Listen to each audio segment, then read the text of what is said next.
हाँ अभिषेक भाई तेरा चेक कर रहा हूँ है ना थोड़ी देर में। भाई इतने मिस कॉल किसके पड़े? अभिषेक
काय गरम आहे वगैरे काय?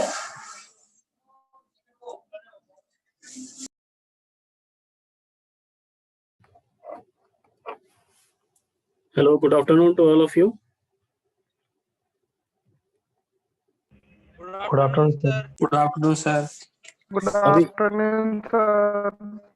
अच्छा, जिसके भी घर से ज्यादा शोर से आवाज आ रही है, kindly mute your Zoom ID, mute कर लिया कीजिए। जिसके घर से आवाज आ रही है ज्यादा, ठीक है। और जब भी मैं पढ़ा रहा हूँ तो आप ध्यान से सुनेंगे, लिखेंगे नहीं, लिखेंगे तब जब मैं लिखवाऊंगा। जब मैं बोलूंगा लिखना है तब लिखना है। सबके पास सेपरेट नोटबुक होना चाहिए। मैं किसी भी ऑन द स्पॉट कभी भी सरप्राइजिंगली कभी भी पूछ सकता हूँ कि नोट्स कहाँ है आपका। एंड सेकेंड थिंग,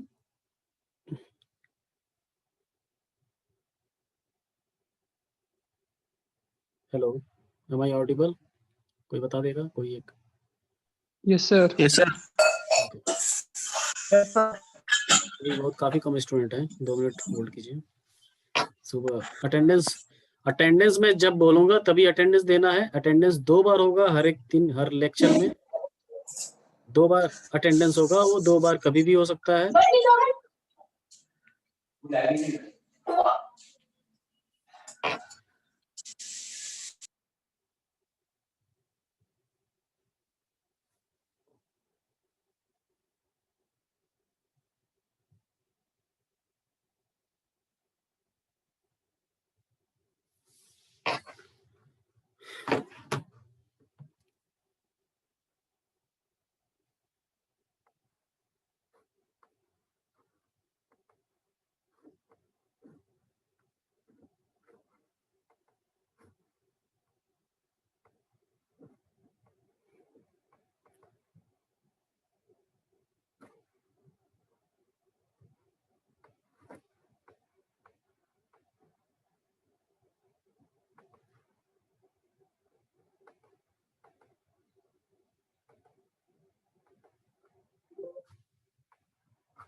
स्क्रीन दिख रही है आप लोगों को?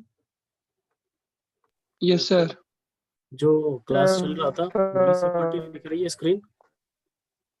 Yes sir. Electricity, house, machines and all the requirements to make 100 pens, 100 number of pens. So ये इतनी चीजों की जरूरत पड़ेगी आपको, ठीक है। अब मैं थोड़ा इंडिकेट कर रहा हूँ कि इंजीनियरिंग, आपको मैंने बताया था लास्ट क्लास में कि बेसिक इंजीनियरिंग कौन कौन सी है, सिविल, मैकेनिकल और इलेक्ट्रिकल। अब देखिए, ये पेन बनाने के लिए मिनिमम कितनी चीजों की जरूरत पड़ रही है। अब इंजीनियरिंग कौन कौन सी लगेंगी इसमें, जैसे हाउस है, हाउस से रिलेटेड अगर बीम बनाना होगा या फिर कोई कॉलम बनाना होगा, कॉलम का मतलब है खंबा बनाना होगा, वर्टिकल स्ट्रक्चर, हॉरिजॉन्टल स्ट्रक्चर, ये सब बनाने होंगे तो सिविल इंजीनियरिंग की जरूरत पड़ेगी। ठीक है। उसके बाद इलेक्ट्रिसिटी के लिए इलेक्ट्रिकल इंजीनियर की जरूरत पड़ेगी, इलेक्ट्रिकल इंजीनियरिंग की जरूरत पड़ेगी, इंजीनियर की नहीं बोल रहा हूँ मैं, इंजीनियरिंग की जरूरत पड़ेगी। बाकी जैसे मशीन है, मैकेनिकल इंजीनियरिंग की जरूरत पड़ेगी। Design and drawing is also mechanical and civil part, mechanical और सिविल पार्ट। जब मटेरियल है, ये पूरा मैकेनिकल का पार्ट है, मैकेनिकल इंजीनियरिंग का है। बाद में इसमें आ जाता है केमिकल इंजीनियरिंग ऑल्सो, बाद में आता है केमिकल इंजीनियरिंग, तो CH। तो क्या क्या है बेसिकली, मैकेनिकल, सिविल और इलेक्ट्रिकल। ये 4 ब्रांचेस बहुत ज्यादा, जो 4 इंजीनियरिंग के क्लासिफिकेशन, जो 3 मेनली है, मैकेनिकल, सिविल और इलेक्ट्रिकल, इनकी बहुत ज़्यादा रिक्वायरमेंट है फॉर एनी कंस्ट्रक्शन और एनी बिल्डिंग, और कोई भी चीज़ बनाने के लिए इन 3 बेसिक ब्रांचेस की ज़रूरत है, बहुत ज़्यादा है। बाद में आएगा जो कंप्यूटर है, इलेक्ट्रॉनिक्स है, बाद में अगर ऑटोमेशन करना होगा तो इलेक्ट्रॉनिक्स आएगा, फिर कंप्यूटर में सारे डेटा को पुटअप किया जाएगा, उसके बाद कंप्यूटर से जो भी काम करना होगा, लेकिन बेसिकली ये तीनों की ज़रूरत है। ठीक है। But now we are going to study the mechanical engineering. आपको इंजीनियरिंग थोड़ा समझ में आ गया है कि इंजीनियरिंग अगर मैं कोई भी चीज़ अगर बनाने जा रहे हैं तो क्या क्या चीज़ों की जरूरत पड़ेगी, इतना आपको समझ में आ गया होगा। ठीक है। तो ऐसे ही आप लोग भी सोचिएगा कि कोई भी एक चीज़ बनाना है, सपोज ये माउस बनाना है, कंप्यूटर का ये माउस बनाना है, जॉयस्टिक माउस है, इसको बनाने के लिए क्या क्या जरूरत पड़ेगी, तो आपको लगेगा कि ये तो कंप्यूटर का काम है, कंप्यूटर वालों के लिए। ये इसमें कंप्यूटर का काम है क्या, इस माउस को बनाने के लिए? कंप्यूटर साइंस की जरूरत तब पड़ेगी जब इसके डेटा की बात की जाएगी कि कितना बनाना है, किस हिसाब से बनाना है। बाकी ऑटोमेशन करने के लिए कंप्यूटर और इलेक्ट्रॉनिक्स की जरूरत पड़ेगी, लेकिन उससे पहले इसके लिए फिर से वही material, drawing, machines, house, electricity की जरूरत पड़ेगी इस पार्ट को बनाने के लिए। तो कोई भी ऐसी चीज नहीं है जहाँ पे इन तीनों ब्रांचेस की जरूरत ना पड़े। कोई भी प्रोडक्ट बनाने के लिए इन तीनों बेसिक ब्रांचेस की का होना बहुत ही इंपॉर्टेंट है। ठीक है। Now I am going to ask you what is mechanical engineering. Engineering आपने पढ़ लिया, क्या क्या, साइंस और मैथमेटिक्स को कंबाइंड करके जो स्टडी की जाएगी वो इंजीनियरिंग होगी। ठीक है। जो साइंटिफिक थ्योरी है, लॉज हैं, रूल्स हैं, उनको यूज करना है विथ मैथमेटिक्स, मैथमेटिकल टूल्स, उनको यूज करना। टूल्स का मतलब, मैथमेटिकल टूल्स मतलब वही इंटीग्रेशन, डिफरेंशिएशन, ट्राइग्नोमेट्री और जो अलजेब्रिक फार्मूलेज हैं उनको यूज करना, all those are mathematical tools, so उनको यूज करना है। But in mechanical engineering, what is mechanical engineering, ध्यान से देखिएगा, स्क्रीन दिख रही है आपको? Yes, sir. दिख रही है। Mechanical engineering is an engineering branch that combines engineering physics, देखिए साइंस की जगह पे क्या आ गया, engineering physics, and mathematics principle with material science and design. Materials तो होगा ही होगा, जब जैसे ही मैकेनिकल की बात करेंगे, मैकेनिकल का मतलब है मैकेनिकल थिंग, मतलब कोई सॉलिड चीज होगा, mechanical thing. Material science to design, design करने के लिए, बनाने के लिए ना, डिजाइन करने के लिए। एनालाइज, एनालाइज का मतलब है बनाने के बाद एनालाइज करेंगे कि ये प्रोडक्ट कैसा चलेगा। मैन्युफैक्चर, मैन्युफैक्चर का मतलब है बनाना, मैन्युफैक्चर मशीनों से बनाना, manufacture. And maintain mechanical system, mechanical system को मेंटेन करना। मैकेनिकल सिस्टम का मतलब है मशीन, इंस्ट्रूमेंट जो भी है, दैट इज मैकेनिकल सिस्टम। वो मैकेनिकल सिस्टम में मॉडिफिकेशन भी की जरूरत पड़ती है। अगर मैंने एक प्रोडक्ट बना लिया छोटा सा, एक पेन बना, एक मशीन बनाया जो यह इसी साइज का पेन बना सकता है, अगर मुझे इस पेन से बड़ा या इससे चौड़ा बनाना है पेन, तो मैकेनिकल सिस्टम को थोड़ा सा मॉडिफाई करना पड़ेगा, तो that is known as maintain mechanical system. और एक होता है मेंटेनेंस, इसमें मेंटेनेंस में भी आता है, मशीन कोई भी होती है ज्यादा दिन तक नहीं चल पाती है, कोई भी इंजन होगा, गाड़ी होगा, मशीन से जो भी चीज बनी है वो कुछ दिनों बाद फेलियर हो स्टार्ट हो जाता है, उसमें वियर टीयर कुछ ना कुछ प्रॉब्लम आती है, ऑयलिंग की जरूरत पड़ती है, ग्रीसिंग की जरूरत पड़ती है, तो उसका मेंटेनेंस करना बहुत जरूरी है कंटिन्यूअस कई सालों तक चलाने के लिए, कई दिनों तक चलाने के लिए। तो उस इन सारी स्टडीज को कंबाइंडली मैकेनिकल इंजीनियरिंग में पढ़ा जाता है। तो क्या क्या है, मैकेनिकल सिस्टम का मेंटेन करना, मटेरियल साइंस को पढ़ना, डिजाइन करना, एनालिसिस करना, मैन्युफैक्चर करना। इसके अलावा भी एक और पार्ट है जो इसमें मेंशन नहीं किया मैंने, that is known as industrial engineering. अभी मैं दिखाऊंगा आपको। इंडस्ट्रियल इंजीनियरिंग का मतलब है प्रोडक्ट बनाने के बाद का क्या काम है इंजीनियर के पास। प्रोडक्ट बन गया, अब मैं क्या करूंगा, मैंने बताया था आपको कि if you are common man, you don't have anything but you need to make 100 pen, plastic pen, ठीक है, उसके लिए लेकिन मैंने एक दिया था विथ प्रॉफिट, प्रॉफिट के साथ बनाना है। तो इंजीनियर के अंदर एक और काम आ गया कि इसको सेल भी करना है विथ प्रॉफिट। प्रोडक्ट बनाने के बाद क्या 100 पेन अपने घर पे रखोगे? नहीं, सेल करना हमको, सेल भी करना है विथ प्रॉफिट। तो उसकी स्टडी को बोला जाता है, उस इंजीनियरिंग को बोला जाता है इंडस्ट्रियल इंजीनियरिंग, इंडस्ट्रियल इंजीनियरिंग बोला जाता है उसको। उसमें आ जाता है क्वालिटी को सुधारना भी। जैसे प्रोडक्ट एक बार बन गया, फिर फीडबैक आया कस्टमर से कि ये प्रोडक्ट में इतना ज्यादा क्वालिटी नहीं है, तो फीडबैक के हिसाब से फिर से क्वालिटी को इम्प्रूव किया जाता है, ठीक है। जैसे अगर मैं जो पढ़ा रहा हूँ आपको 1 महीने बाद मैं फीडबैक लूंगा, तो आप लोग मुझे बताओगे, आपका नाम कहीं नहीं दिया जाएगा, आप मुझे बताओगे कि कैसा पढ़ा है, तो मैं क्वालिटी इंप्रूव करूंगा। अगर मैं एक रिस्पॉन्स हूँ तो मैं क्वालिटी इंप्रूव करूंगा, ठीक है। तो वैसे ही हाँ पापा, क्वालिटी को ये रहा। म्यूट कर लो, घर पे बात कर रहा है, म्यूट कर लो।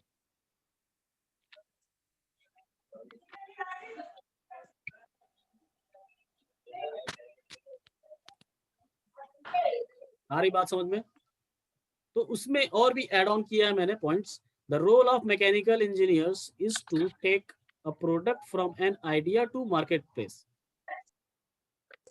Idea to market place. एक आइडिया आपके दिमाग में आया कि मुझे ये प्रोडक्ट बनाना चाहिए, ठीक है। इससे क्या फायदा होगा? एक तो आपका इंडिविजुअल फायदा होगा कि आप प्रॉफिट में आओगे, वो आइडिया प्रोडक्ट बनाने के बाद वो मार्केट में बेचा जाएगा, ठीक है। इतना बड़ा काम भी एक मैकेनिकल इंजीनियर का है। मैकेनिकल इंजीनियर में हम लोग क्या पढ़ेंगे? प्रोडक्ट कैसे बनता है, ये सब पढ़ा जाएगा। और उस प्रोडक्ट में क्या क्या एस्पेक्ट्स हैं, एस्पेक्ट्स का मतलब है क्या क्या फैक्टर है, उसको देखा जाना होता है। आपने इंजीनियरिंग मैकेनिक्स पढ़ा होगा फिजिक्स में, इंजीनियरिंग मैकेनिक्स, फोर्स लग रहा हो, फ्रिक्शन का क्वेश्चन लग रहा हो, एक्सेलरेशन, वेलोसिटी, यस सर। ठीक है। तो वो सब मैकेनिक्स था। तो मैकेनिक्स का स्टडी को और भी एनहांस करते हुए मैकेनिकल इंजीनियरिंग बना हुआ है, ठीक है। तो मैकेनिक्स तो बहुत ही इंपॉर्टेंट और बेसिक सब्जेक्ट है मैकेनिकल इंजीनियरिंग का। वो पहले फर्स्ट ईयर में हुआ करता था, लेकिन उसमें स्टूडेंट काफ़ी फेल होते थे, बहुत ही टफ हो जाता था फर्स्ट ईयर के लिए, तो उसको हटा ही दिया गया। उसके जगह पे बेसिक ऑफ मैकेनिकल इंजीनियरिंग रखा गया है, ठीक है।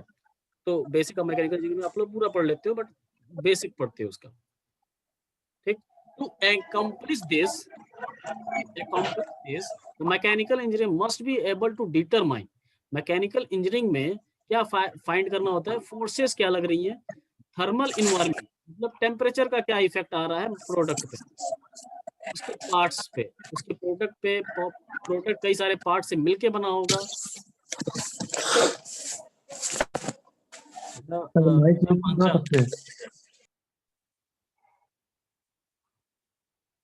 हाँ, कोई पूछ रहा है? पूछ के म्यूट कर लिया करो। चलिए, और इट्स सब सिस्टम, एक सिस्टम होगा, उसका छोटा छोटा सिस्टम होगा जो अलग अलग काम करते होंगे, लेकिन कंबाइंडली एक सिस्टम काम करता होगा। जैसे कंप्यूटर में छोटे कंप्यूटर के अंदर आकर आप देखेंगे तो उसमें जो प्रोसेसर है वो भी काम कर रहा है, उसमें एक फैन होती है वो भी काम कर रहा है। तो ये अलग अलग छोटे छोटे सब सिस्टम्स हैं जो कि काम कर रहे हैं। तो ये सारे मिलकर सिस्टम है। तो सब सिस्टम का भी काम देखना है।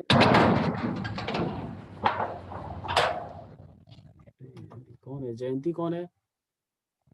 जयती,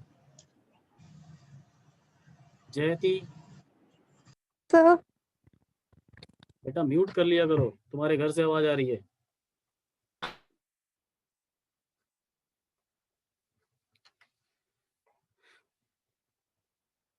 अच्छा, तो ये प्रोडक्ट्स, इट्स पार्ट्स और इट्स सबसिस्टम विल एनकाउंटर का मतलब है काम क्या करने वाला है? डिजाइन करना, फंक्शनैलिटी के साथ। फंक्शनैलिटी मतलब काम करने के लिए जो डिजाइन करेंगे वो काम करना चाहिए ना, फंक्शन उसका होना चाहिए। जो प्रोडक्ट में बनाने जा रहा हूँ उसका काम, वो काम करना चाहिए जिस काम के लिए बना रहा हूँ मैं। उसके बाद एस्थेटिक्स का मतलब दिखने में अच्छा होना चाहिए, नहीं तो कस्टमर खरीदेगा ही नहीं। कई बार हम लोग खरीदने जाते हैं सिर्फ बैठने के लिए, चेयर का क्या काम है? सिर्फ बैठना है। फिर भी हम लोग देखते हैं कि दिखने में अच्छा तो लग रहा है कि नहीं, देखते हैं ना, Yes, देखते sir. हैं, ठीक है। तो Yes, sir. वो भी होना जरूरी है एस्थेटिक्स, तो उसके लिए भी जो मैंने बोला इंडस्ट्रियल इंजीनियरिंग, वो भी क्वालिटी पे ही इसको भी क्वालिटी के अंदर ही डाला गया है, क्वालिटी, एस्थेटिक्स क्वालिटी। उसके बाद एंड ड्यूरेबिलिटी, ड्यूरेबिलिटी मतलब कितना दिन तक चलेगा, तो अच्छा बनाना है कई दिन तक चलाने के लिए, ताकि कस्टमर बार बार ना खरीदे, नहीं तो वो उस कंपनी को खराब माना जाएगा अगर उसका ड्यूरेबिलिटी कम होगी। And determine the best manufacturing approach, manufacturing का जो प्रोसेस है, कई सारे स्टेप्स हैं, 1 2 3 4, कई सारे स्टेप्स है। यहाँ से जाने के बाद यहाँ जाएगा, या फिर यहाँ जाएगा, फिर फाइनल प्रोडक्ट बनेगा। फाइनल प्रोडक्ट बनने से पहले और स्टार्ट होने से पहले यहाँ पे रॉ मटेरियल है, यहाँ पे रॉ मटेरियल है। अब ये रॉ मटेरियल यहाँ से यहाँ तक जाने में पता चला मेरे को लग रहा है 100 रुपए, ठीक है, बनाने में। इतना काम करने के बाद 100 रुपए लग रहे हैं प्रोडक्ट को बनाने के लिए, ठीक है। लेकिन मार्केट में ऑलरेडी जो ये इसका जो प्रोडक्ट है वो 50 में बिक रहा है। इसका मतलब जो आप प्रोसेस में पैसा लगा रहे हो वो गलत लगा रहे हो। तो ये प्रोसेस का तरीका बदलना पड़ेगा, लेआउट बदलना पड़ेगा, कि ये 1 से 2 नहीं, 1 से 3 पहले जाना चाहिए, फिर 2 से 3 से 2 जाना चाहिए, फिर 2 से चौथे पे जाना चाहिए, फिर चौथे से पांचवे पे जाना चाहिए। तो ये प्रोसेस कैसे चल रहा है उसकी भी एनालिसिस की जाती है कि ये प्रोसेस सही तो है। क्या पता हम लोग बनाने में ज्यादा महंगा लगा दे रहे हैं, मटेरियल उतने का है नहीं, और उससे ज्यादा बनाने में लगा दे रहे हैं पैसा, ठीक है। तो उसमें पैसा क्या क्या चीज आता है, ये सब इंडस्ट्रियल इंजीनियरिंग में पढ़ा जाता है। जैसे लेबर कॉस्ट है, वर्कर कॉस्ट है, मटेरियल का कॉस्ट है, होल्डिंग कॉस्ट मतलब रखने में भी पैसा लगता है, कि इतना मटेरियल मैं इतना इस जगह पर रख रहा हूँ तो उसका पैसा लगेगा, रेंट लगेगा, ठीक है। तो और भी बहुत सारे कॉस्ट उसमें जुड़ती जाती है प्रोडक्ट में, फाइनली ये प्रोडक्ट कॉस्टली होता जाता है। और ये ऑपरेशन होना चाहिए विदाउट फेलियर, मतलब जो मैन्युफैक्चरिंग प्रोसेस है वो बीच में खराब बंद नहीं होना चाहिए। तो ये सब काम जो रिस्पॉन्सिबिलिटी है, that is the responsibility of mechanical engineering. Mechanical engineering अलग अलग फील्ड में काम करते हैं, मैकेनिकल इंजीनियर्स अलग अलग फील्ड में काम करते हैं। कोई किसी भी इंडस्ट्री में काम करना है तो कोई इंडस्ट्री में चला जाएगा, सॉरी इंडस्ट्रियल इंजीनियरिंग में चला जाएगा, मतलब प्रॉफिट लॉस देखेगा। दूसरा कोई डिजाइन में चला जाएगा तो वहाँ पे ड्राइंग व्राइंग बनाएगा। तीसरा प्रोडक्शन में चला जाएगा जहाँ पे मशीनों पे काम करेगा वो, ऐसे ही। और कुछ इंजीनियर होंगे, मैकेनिकल इंजीनियर होंगे जो थर्मल एस्पेक्ट्स देखेंगे, थर्मल, थर्मल फ्लूइड, थर्मल और फ्लूइड। आपको पता है फ्लूइड क्या होता है? What is fluid? What is the meaning of fluid?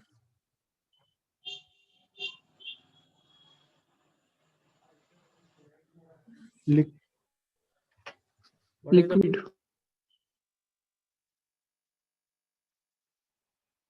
Liquid, sir.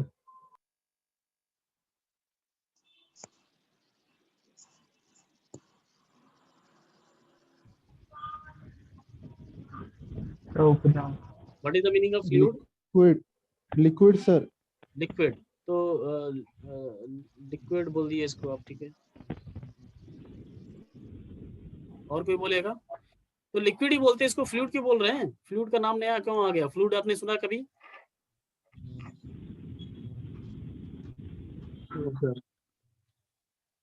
हाँ, फ्लूइड क्यों आ गया? Floating material. फ्लोटिंग नहीं, फ्लोइंग मटेरियल, फ्लोइंग, फ्लो करने वाला, that is known as fluid. ये बताओ फ्लो कौन कौन करता है?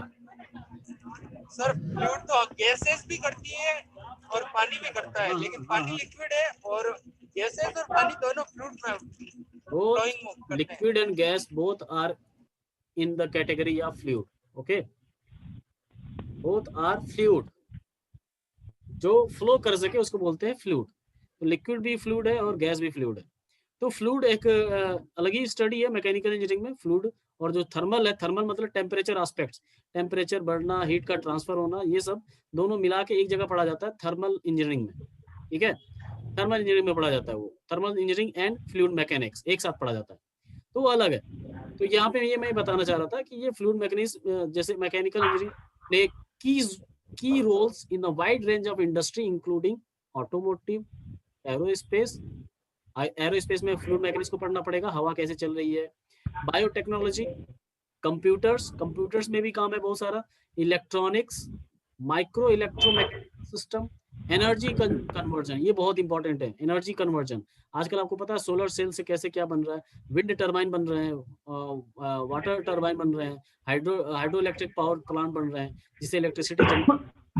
तो ये सब एनर्जी कन्वर्जन के प्रोसेस है। तो एनर्जी कन्वर्जन भी एक बहुत ही ब्रॉड क्लासिफिकेशन है मैकेनिकल इंजीनियरिंग का।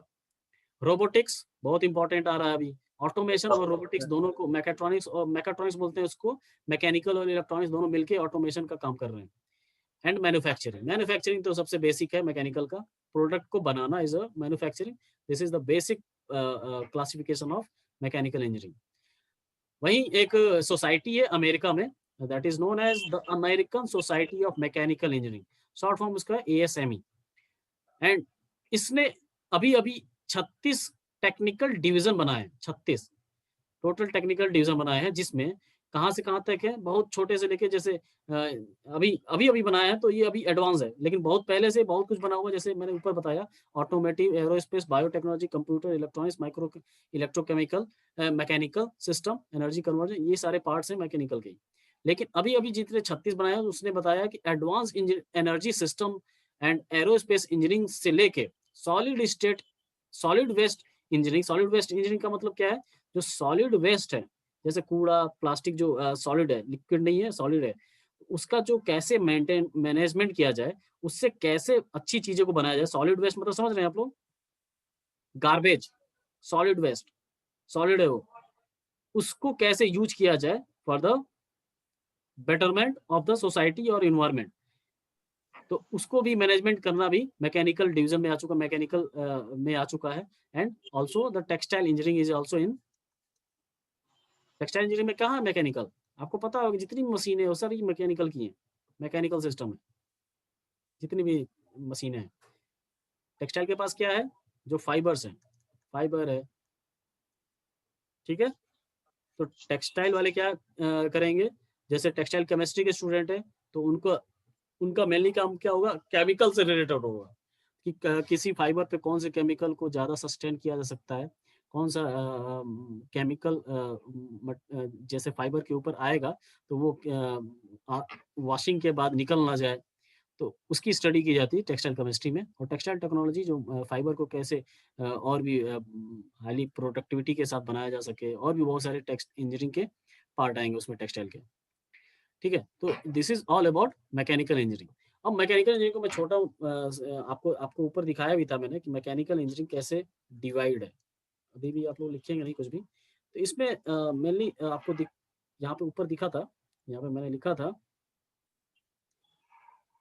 जैसे रॉ मटेरियल की जरूरत पड़ेगी तो मैकेनिकल इंजीनियरिंग। यहाँ पे डिजाइन आपको दिख रहा है, मैकेनिकल और सिविल डिजाइन और ड्राइंग। मशीन्स बनाएंगे, ये भी डिजाइन में आ जाएगा, मशीन भी बनाना पड़ेगा मैकेनिकल इंजीनियर को। तो ये सारी काम जो है, इनको 4 ब्रॉडली क्लासिफाई किया गया मैकेनिकल इंजीनियरिंग को। तो पहला है ड्राइंग। ड्राइंग कैसे पता चलेगा कि इस साइज का बनाना है, वो पता चलेगा डिजाइन से। तो डिजाइन और ड्राइंग को एक साथ रखा गया।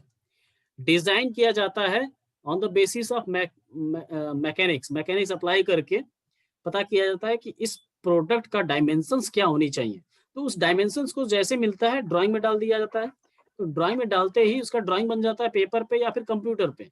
तो आजकल बहुत सारे कंप्यूटर के सॉफ्टवेयर हैं, जैसे ऑटोकैड है, जो मैं पढ़ाऊंगा आपको, लैब है आपका कंप्यूटर एडेड मशीन ड्राइंग, आपको देखे हुए आप लोग, कंप्यूटर एडेड मशीन ड्राइंग या फिर कंप्यूटर इंजीनियरिंग ग्राफिक्स, 2 सब्जेक्ट हैं आपके जो मैं पढ़ाऊंगा। लैब जो अगर कॉलेज ओपन होता है तो ये लैब में चलता है कंप्यूटर से ही।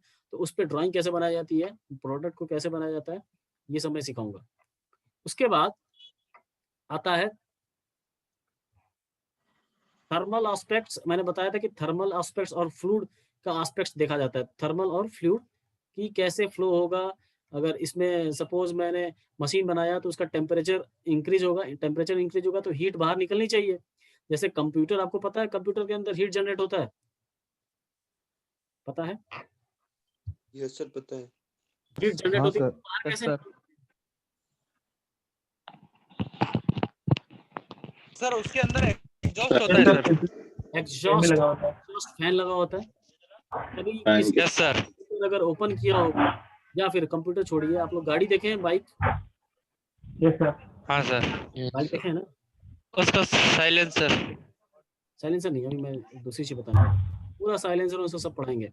ये उसको साइलेंसर भी नहीं बोलते, पहले तो बात, साइलेंसर नहीं बोलते उसको, ये बताओ बाइक में जहाँ हम लोग किक होता है, बाइक में किक होता है, वहाँ पे इंजन होता है थोड़ा सा ऊपर। सर इंजन हीट होता है जो। ये इंजन देखोगे आप, उसके बाद इंजन के ऊपर ऐसी प्लेट्स दिखाई देगी आपको। Yes sir. ये क्या है? हाँ सर। ये क्या है, कोई बताएगा? क्या किस लिए बनाया गया? डिजाइन है, डिजाइन है, डेकोरेशन है, क्या है? Yes sir. डिजाइन है सर। डिजाइन है। और कोई डिजाइन बता दिया। और कोई बताएगा भाई? हीट को रिलीज करने के लिए बनाया। हीट को रिलीज करने के लिए। आपको पता है इंजन कभी छुए हो गाड़ी 5 किलोमीटर चलाने के बाद? No sir. Yes sir. छू के देखना, यस छू के देखना, कभी गर्म होता है। Yes sir. तो अगर गर्म हाँ। होगा तो आपको पता है थर्मल एक्सपेंशन पढ़े होगा फिजिक्स में आप लोग, कि टेम्परेचर इंक्रीज करने पे कोई भी मटेरियल, मेटल हो चाहे कुछ भी हो, वो एक्सपेंड होता है, इंक्रीज होता है उसके साइज।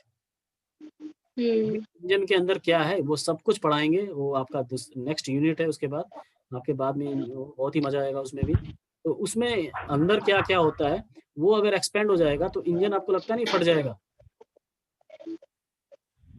हाँ, एक्सपेंड होगा तो अगर टेम्परेचर इतना ज्यादा बढ़ गया कि वो उसकी साइज बढ़ने लगी, तो अंदर रखा हुआ उसका टेम्परेचर बहुत ज्यादा बढ़ जाएगा, और बाहर रखा हुआ उसका साइज नहीं बढ़ रहा है, तो फट नहीं जाएगा वो इंजन। अगर बाहर की चीजें भी एक्सपेंड होने लगे तो अच्छी बात है, तब तो एक्सपेंड नहीं होगा। समझ रहे हैं आप लोग? अगर मेरा ये हाथ है, अगर इसमें अंदर हाथ है, अगर ये अंदर का हाथ एक्सपेंड होना चाह रहा है बट बाहर वाला नहीं हो रहा है, तो ये फट नहीं जाएगा। आ रही बात समझ में? तो एक्सपेंड जो हो रहा है उसको कैसे रोकेंगे? कैसे रोकेंगे कि जो हीट जो अंदर है उसको जल्दी से जल्दी बाहर निकाल दें। हीट निकलती है, सरफेस अगर बड़ा हो, सरफेस अगर बड़ा है, दो प्लेट्स हैं, एक बड़ा है और एक छोटा है, और दोनों पे 20 किलो जूल का हीट है। इस पे भी 20 किलो जूल का है, इस पे भी 20 किलो जूल का है। किससे हीट जल्दी निकल जाएगी? इधर बड़े वाले से। ठीक है, बड़े वाले से। आपको पता होगा कि मान लो आप रजाई के अंदर, सर्दी के मौसम में रजाई के अंदर सो रहे हो, ठीक है, आपको अंदर बहुत गर्मी लगने लगी, क्या करते हैं? धीरे से एक हाथ निकाल देते हैं बाहर, सरफेस एरिया बढ़ाने के लिए। तो सरफेस एरिया जैसे बढ़ाएंगे हीट बाहर निकल जाएगी। हमारी बात समझ में? तो ये जो प्लेट लगाई गई है इससे क्या हो रहा है? सरफेस एरिया बढ़ जाता है, तो हीट जल्दी बाहर निकल जाती है। तो इस तरह की स्टडी थर्मल इंजीनियरिंग या फिर फ्लूइड में देखते हैं। अभी फ्लूइड क्यों है? क्योंकि फ्लो भी होना है। आपको पता है गाड़ी जब चलती है तो एयर का फ्लो होता है इधर की तरफ, अगर गाड़ी इधर चल रही है तो इंजन भी चल रहा है, तो एयर का फ्लो हो रहा है, तो एयर भी इसमें से हीट को बाहर निकाल के लेके चली जाती है। तो इससे फायदा होता है कि इंजन गर्म नहीं हो पाता चलने के समय। अगर गाड़ी खड़ी करके 1 घंटा इंजन को ऑन कर दो और गाड़ी 1 घंटा चलाओ, तो गाड़ी कब ज्यादा गर्म रहेगी? चलाएंगे तब। देखो चलाएंगे तब खड़ी रहेगी जब खड़ी रहेगी तब, क्योंकि एयर तो उसमें से हीट निकाल के बाहर निकल नहीं रहा है जब खड़ी है। तो गाड़ी चला रहे हैं तो एयर बहुत तेज से पास हो रही है और वहां से हीट को पकड़ के बाहर निकाल दे रही है उस गैप में से।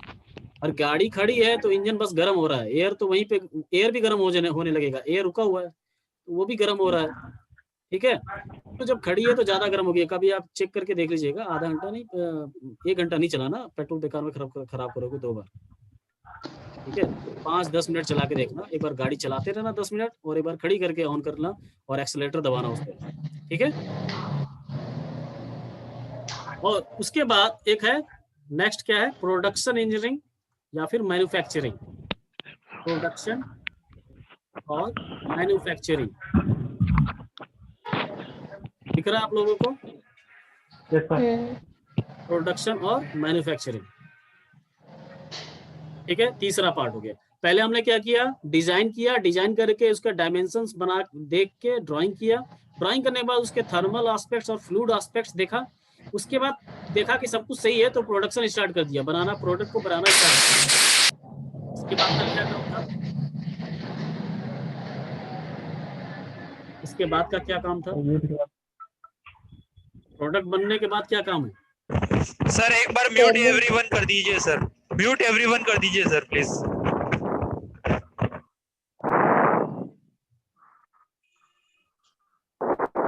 बताइए, कोई बताएगा प्रोडक्ट बनाने के बाद क्या काम क्या था?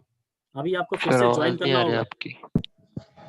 आपको फिर से ज्वाइन करना होगा, 4 मिनट बचा हुआ है, फिर से ज्वाइन करना होगा इसके बाद अगर हो जाता है। Yes sir. प्रोडक्ट बनने के बाद का काम क्या है? सेलिंग का। Quality testing. सेलिंग का, एग्जैक्टली सेलिंग का। अभी क्वालिटी कैसे चेक करेंगे? अभी हमारा बन गया है, क्वालिटी चेक कर लेंगे, बट हमें तो कंपेयर नहीं कर सकते ना, पहली बार बेचने जा रहे हैं कोई चीज, तुम कंपेयर नहीं कर सकते क्वालिटी अच्छा है कि नहीं है। मैं बोल दूंगा अच्छा है, खराब कैसे बताओगे? सेल करना है सर। सेल करना है, तो सेल करने के लिए प्रॉफिट के साथ सेल करना है, तो आ जाता है इंडस्ट्रियल इंजीनियरिंग। तो ये 4 ब्रॉडली क्लासिफाइड है मैकेनिकल इंजीनियरिंग को, इंडस्ट्रियल।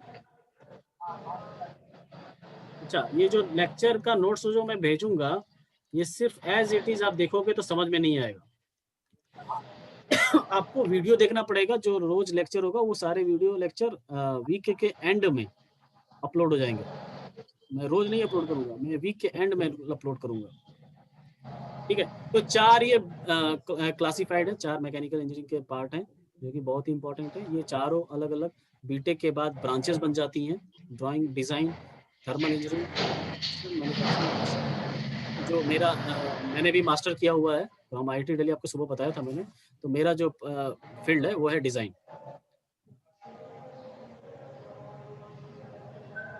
ठीक है, तो ये this is all about the mechanical engineering. Now we are going to study the topic name as, आप अगर लेक्चर देखे होगे, details of the lecture, topic है थर्मल इंजीनियरिंग।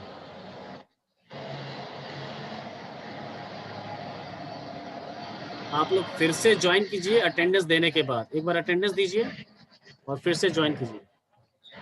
और अटेंडेंस में दोनों देखता हूँ, अटेंडेंस कैसे देना है? चैट बॉक्स में P लिखिए, capital P, right, capital P in chat box and rejoin me again.